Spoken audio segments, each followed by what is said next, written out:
In this video, I'm going to show you how to fix Bible app not working.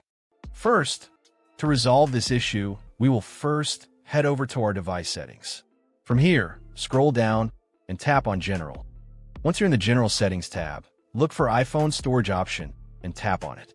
Over here, you can either search for the app or you can scroll down and look for it. Then tap on the app.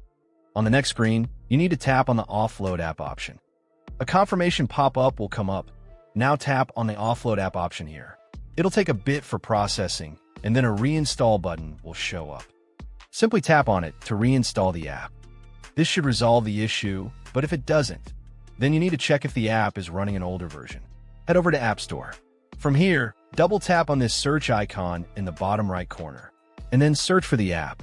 Once the app comes up in the search result, and if you see this update button right next to the app, simply tap on it to make sure you're running the latest version of the app.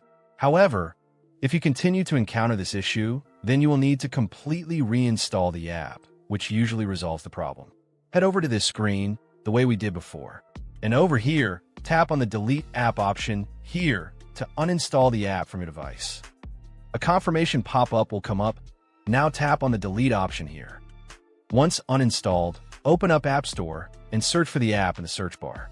After the app comes up in the search result, simply click on this cloud icon to install it back onto your device. Hopefully, this resolves the issue. If it does, consider sending a super thanks to support our channel. And also don't forget to hit the subscribe button. We'll see you in the next video.